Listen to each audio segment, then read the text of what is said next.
അസ്സലാമു അലൈക്കും വറഹ്മത്തുള്ളാഹി വബറകാതുഹു. അഊദു ബില്ലാഹി മിനശ് ശൈത്വാനിർ റജീം. ബിസ്മില്ലാഹിർ റഹ്മാനിർ റഹീം. അല്ലാഹുമ്മ സ്വല്ലി അലാ സയ്യിദിനാ മുഹമ്മദിൻ വഅലാ ആലി സയ്യിദിനാ മുഹമ്മദിൻ വബാരിക് സല്ലിം അലൈഹി. ഏറ്റവും സ്നേഹബഹുമാനാദരവുകൾ നിറഞ്ഞ മുഅ്മിനാത്തുകളെ, വളരെ പരിശുദ്ധവും പരിഭാവനവുമായ പുണ്യ മാസത്തിലൂടെയാണ് നമ്മൾ പോയിക്കൊണ്ടിരിക്കുന്നത്. പുണ്യ റജബ് നമ്മളിലേക്ക് സമാഗതമായിരിക്കുകയാണ്. ഒരുപാട് സൽക്കർമ്മങ്ങളെ കൊണ്ട് നമ്മൾക്ക് ധന്യമാവണം. പരിപൂർണമായി തെറ്റുകളിൽ നിന്ന് വിട്ടുനിൽക്കേണ്ട മാസമാണ്. കാരണം ഇത് അറിയപ്പെടുന്നത് ഷഹറുല്ലാ, അള്ളാഹുവിൻ്റെ മാസം എന്നുള്ളതാണ്. അള്ളാഹുവിൻ്റെ മാസമായതുകൊണ്ട് തന്നെ ഈ മാസത്തിൽ തെറ്റ് ചെയ്യുന്നതിന് അള്ളാഹു കഠോരമായ ശിക്ഷകളാണ് നൽകുക എന്ന് പണ്ഡിതന്മാർ നമ്മളെ പഠിപ്പിക്കുന്നുണ്ട്. അതുകൊണ്ട് പുണ്യമായ മാസത്തിലാണ് ഞാൻ നിലകൊള്ളുന്നത് എന്നുള്ള ബോധത്തോടു കൂടി പരമാവധി തെറ്റുകളിൽ നിന്ന് വിട്ടുനിന്ന് ഒരുപാട് സൽക്കർമ്മങ്ങൾ ചെയ്യാൻ തയ്യാറെടുപ്പും തുടക്കവും കുറിക്കേണ്ട മാസമാണ് നമ്മൾ കടന്നുപോയിക്കൊണ്ടിരിക്കുന്നത്.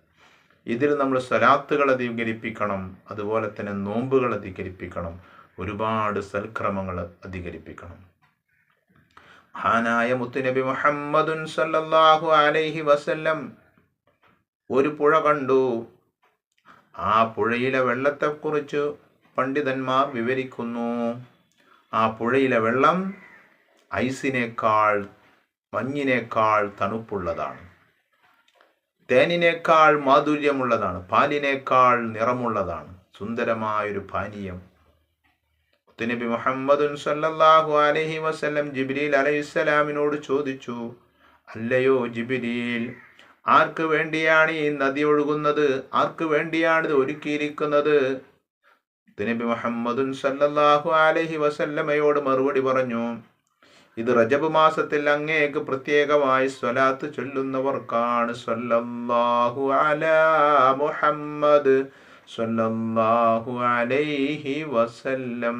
അല്ലാഹുവേ, ഞങ്ങൾക്ക് ആ പുഴയിൽ നിന്നൊക്കെ കുടിക്കാൻ ഞങ്ങൾക്ക് തൗഫീഖ് നൽകി അനുഗ്രഹിക്കണമേ.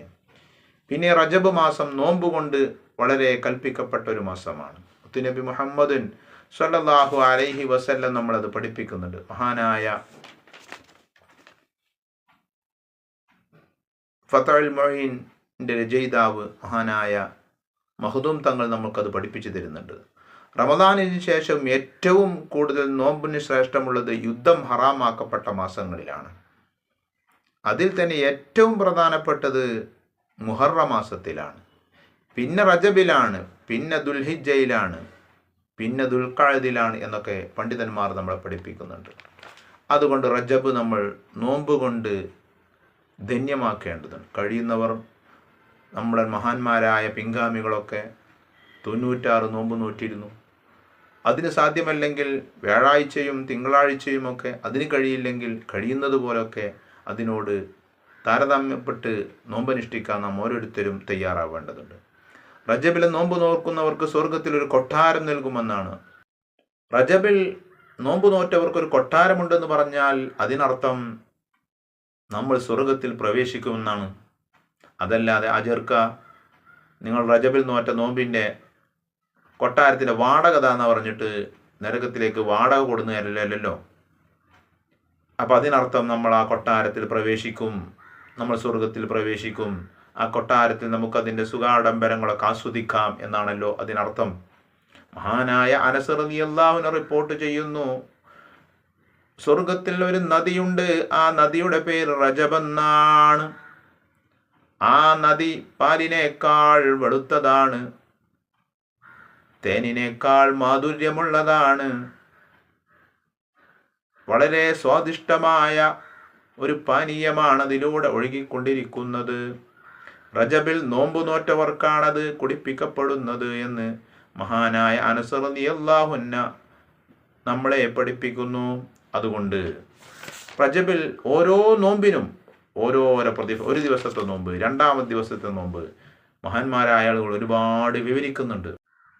റജബിൽ ഒരു നോമ്പ് അനുഷ്ഠിച്ചാൽ അള്ളാഹുവിൻ്റെ തൃപ്തി നമുക്ക് ലഭിക്കുമെന്നാണ്. അതിനർത്ഥം അള്ളാഹു നമ്മളെ സ്വർഗത്തിൻ്റെ ഉന്നതമായ സ്വർഗത്തിൽ ജന്നാത്തുൽ ഫിർദൗസിൽ നമ്മൾ ഒരുമിച്ച് കൂട്ടുമെന്നാണ്. 2 ദിവസം നോമ്പ് അനുഷ്ഠിച്ചാൽ 2 ഇരട്ടി പ്രതിഫലമാണ് അള്ളാഹു താല നൽകുന്നത്. 1 ഇരട്ടി എന്ന് പറയുന്നത് ദുന്യാവിലൊരു പർവ്വതം പോലെയായിരിക്കും. 3 ദിവസം നോമ്പ് അനുഷ്ഠിച്ചാൽ നരകത്തിൻ്റെയും അവൻ്റെയും ഇടയിൽ ഒരു കിടങ്ങ് അള്ളാഹു താല സൃഷ്ടിക്കപ്പെടുമെന്നാണ്. ഒരു കിടങ്ങിൻ്റെ വഴി ദൂരം 1 വർഷത്തെ സഞ്ചാര ദൂരമുണ്ടായിരിക്കുമെന്നാണ്.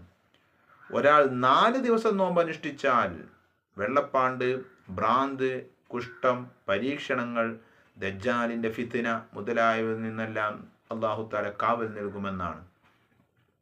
ഒരാൾ 5 ദിവസം നോമ്പ് അനുഷ്ഠിച്ചാൽ നരകശിക്ഷയിൽ നിന്ന് നിർഭയനായി, അവനക്ക് യാതൊരു പേടിയും പേടിക്കേണ്ട, അവനെ നരകത്തിലിട്ട് കത്തിക്കുന്നതല്ല. റജബിൽ 6 ദിവസം നോമ്പ് അനുഷ്ഠിച്ചാൽ രാവിലെ ചന്ദ്രനെ പോലെ വലിയ പ്രകാശത്തോടു കൂടിയായിരിക്കും നാളെ മഹ്ശറയിലേക്ക് ഒരുമിച്ച് കൂട്ടുക. ഖബറിൽ നിന്ന് പോകുമ്പോൾ വലിയ പ്രകാശമായിട്ടായിരിക്കും. പല ആളുകളും പല കോലത്തിലായിരിക്കും. അവരുടെ നന്മകൾക്കനുസരിച്ചുള്ള യാത്രകളായിരിക്കും, തിന്മകൾക്കനുസരിച്ചുള്ള യാത്രകളായിരിക്കും ഖബറിൽ നിന്ന് പോകുന്ന അവസരങ്ങൾ. ആ സമയത്ത് ഇവൻ പ്രകാശഗോളമായിട്ടായിരിക്കും പോവുക എന്നുള്ളതാണ്. 7 ദിവസം നോമ്പനുഷ്ഠിച്ചാൽ നരകത്തിൻ്റെ 7 കവാടം അവനെ തൊട്ട് കൊട്ടി അടക്കപ്പെടുന്നതാണ്. ഒരു കവാടത്തിലൂടെ പോലെയും അവനെ നരകത്തിൽ പ്രവേശിപ്പിക്കുകയില്ല എന്നുള്ളതാണ്. 8 ദിവസം നോമ്പനുഷ്ഠിച്ചാൽ പണ്ഡിതന്മാർ നമ്മളെ പഠിപ്പിക്കുന്നു, സ്വർഗത്തിൻ്റെ 8 കവാടവും അവനെ മാടി വിളിക്കുന്നതാണ്. ഇതിലൂടെ വരൂ, റജബിൽ 8 നോമ്പ് നോറ്റവരെ ഇതിലൂടെ വരൂ. സ്വർഗത്തിൻ്റെ 8 കവാടവും, സ്വർഗത്തിന് 8 കവാടമാണല്ലോ ഉള്ളത്, ആ 8 കവാടവും ഇവനെ മാടി വിളിക്കുമെന്നുള്ളതാണ്. റജബിൽ 9 നോമ്പ് അനുഷ്ഠിച്ചാൽ ലാ ഇലാഹ ഇല്ലല്ലാഹ് എന്ന് പറഞ്ഞുകൊണ്ട് ഖബറിൽ നിന്ന് അവൻ പുറപ്പെടാൻ കഴിയും.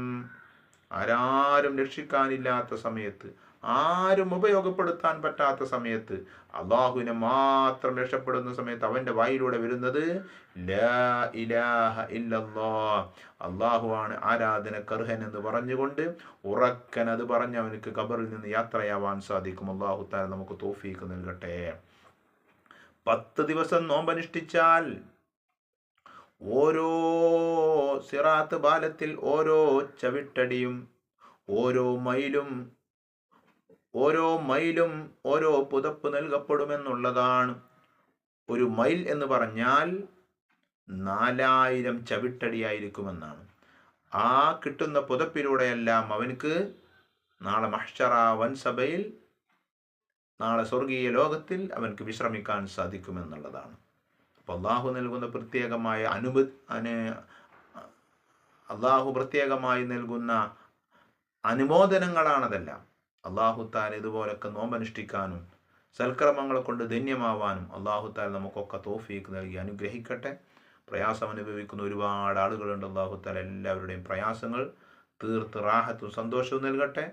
മുത്തുനബിയുടെ ജന്നാത്തുൽ ഫിർദൗസിൽ പ്രവേശിക്കാൻ മുത്തുനബിയോടൊപ്പം നമുക്കും അള്ളാഹു താല നമ്മളോട് വേണ്ടപ്പെട്ട, നമ്മളോട് കടപ്പെട്ട, നമ്മളോട് പ്രാർത്ഥന കൊണ്ട് വസിയ്യത്ത് ചെയ്ത, നമ്മൾ സ്നേഹിച്ച, സഹകരിച്ച എല്ലാവർക്കും അള്ളാഹു താല തൗഫീഖ് നൽകട്ടെ. നമ്മുടെ മാതാപിതാക്കൾക്കൊക്കെ അള്ളാഹു താല ദീർഘായുസ്സും ആഫിയത്ത് നൽകട്ടെ. മരണപ്പെട്ടവർക്കൊക്കെ അള്ളാഹു താല പരിപൂർണ്ണ മഗ്ഫിറത്ത് നൽകട്ടെ. മക്കളൊക്കെ അള്ളാഹു താല സ്വാലിഹീങ്ങളിലും ഉഹറവിയായ പണ്ഡിതന്മാർ ഉൾപ്പെടുത്തട്ടെ. അള്ളാഹു താല എത്രയും പെട്ടെന്ന് ഹജ്ജിനും ഉംറയ്ക്കൊക്കെ തൗഫീഖ് നമുക്ക് നൽകട്ടെ. മരണം ആക്കിബത്ത് നന്നായി മരിക്കുന്ന കൂട്ടത്തിൽ നമ്മളെല്ലാവരെയും അള്ളാഹു തആല ഉൾപ്പെടുത്തട്ടെ. പെട്ടെന്നുള്ള മരണങ്ങളും അപകട മരണങ്ങളും ദുർമരണങ്ങളെ തൊട്ടും അള്ളാഹു തആല കാക്കട്ടെ. ബിഹഖി സയ്യിദിനാ മുഹമ്മദിൻ സ്വല്ലല്ലാഹു അലൈഹി വസല്ലം. അൽഹംദുലില്ലാഹി റബ്ബിൽ ആലമീൻ. അസ്സലാമു അലൈക്കും വറഹ്മത്തുള്ളാഹി വബറകാതുഹു.